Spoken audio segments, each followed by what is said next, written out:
Hello everyone, my name is Longley. Welcome back to my channel. This is another time we are going to talk about the market update in Arizona. This week we are going to look at some numbers specifically about foreclosure. So let's just dive right in, okay? As I go through the entire PowerPoint, if you do have any I'm sorry, I'm gonna remove this layer real quick. If you do have any question about whatever all the information that I present today, feel free to jump in and let me know if you have any question, okay? So the first thing that I want to share with you is that is this flowchart right here. I'm getting the slide for you right here, which is just a high-level summary of what the market condition is, and we are looking at the flow chart right here. We are looking at the flow charts right here, and we see that this is the accepted contract monthly. And again, all of the information here is provided by the Comfort Market Index, and it's going to give you a high level of how many accepted contract we have per month. Okay, so this one right here, I'm sorry, per week. This one right here is September 19 as of last week. That is the most recent data that we have. So we're gonna have about 2,282, 2,282 accepted contract in the week of September 19. It's almost a flat line, right? I know that it's jumped up and down, but it has been a constant accepted contract. On average is around 2100. There's only 1 week that it dropped out as a week of July 4th, which is maybe one of the reasons is that nobody wanna close on the same day. Therefore, on that week, right? Therefore, it dropped out a little bit. Now, this is way back in December of 20 when there's a holiday and things like that, so it dropped out a little bit. But for the last couple months, is almost a constant accepted contract. So for those of you who think that the market is slowing down, definitely the high price already affect the accepted contract, right? And then not a lot of buyers are willing to move forward. However, though, there's still a lot of other buyers are still on the market, and they're willing to put on an offer if the home is reasonable within that price. Okay. The other thing that I want to mention about is the median agent days on market. Obviously, you see here there is a higher days on the market. This is September 19 as well. As you see here, it's going up. It has been like 9 days on average for the last 3 weeks. This is the highest since, let's say, this is the highest since December of last year, January of this year, right? So it's really reasonable. I mean, the market is slowing down, obviously, but the rate at which the contract is accepted is still remaining almost the same, okay? Now, if we're looking at the price, this is the list price. If you see that there's a small dip here back in July again, during the holidays, no one will move forward. Therefore, the seller is willing to sacrifice a couple thousand of dollars for that reason. Now, obviously, it's still going up. It's still going up since then, and it doesn't have any signal that it's gonna reduce. That is the general market update for this week. And again, this information is provided by the Comfort report, really good data, real estate data specifically in Arizona. The next information that I want to share with you is about the forbearance number. So let's look at the forbearance rate, foreclosure pending. Okay, I think it is better if I show you this chart. Yeah, right here. This is the chart that I want to show with you. This is also from Comfort report as well. It's loading, refreshing.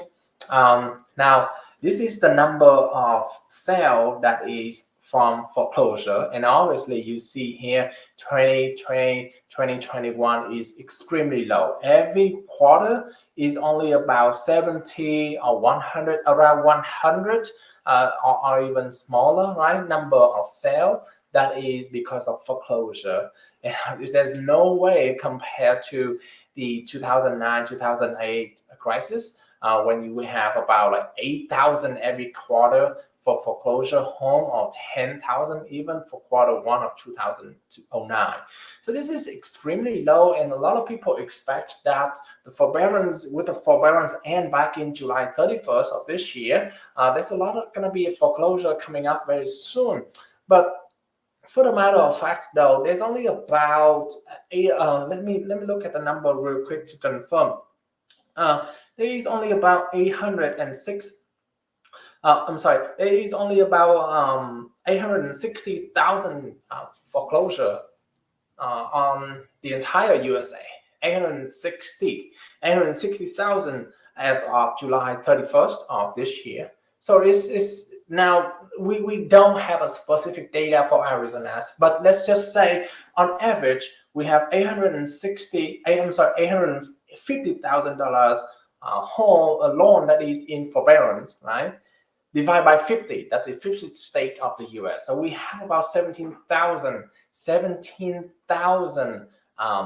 loan that is in forbearance right now. So let's say Arizona has about that. Okay, so just to be fair, not necessarily that Arizona gonna have 17,000, but let's assume that Arizona has 17,000.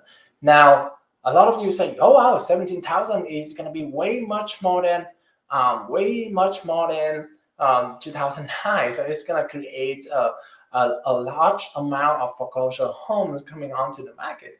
Now the thing is, though, there's a lot of options for the homeowner, because the lender, if imagine this, the bank, the lender, if they receive 17,000 homes to sell, they are not willing to do so. So they try to negotiate as much as possible with the borrower, so that they can get over the forbearance hardship, right? So they can have like repayment plan, right? They can have payment deferral plan.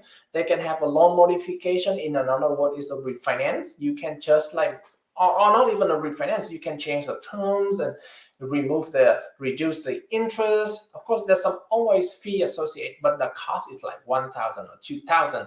So compared to a couple of thousand, right? Compared to the risk of foreclosure, people tend to willing to get to pay for those 1,000, 2,000, or a couple of thousand to be able to avoid foreclosure, right? They also repayment plan as well, payment deferral as well. So there's plenty of options for those 17,000 loan in Arizona.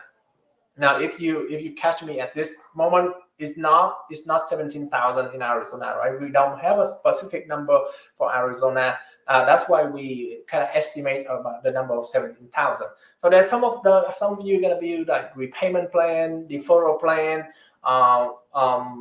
loan modification, try to refinance and things like that. And some of you can even sell the house, right? Because the foreclosure only a bad thing if the house value is less than the loan amount.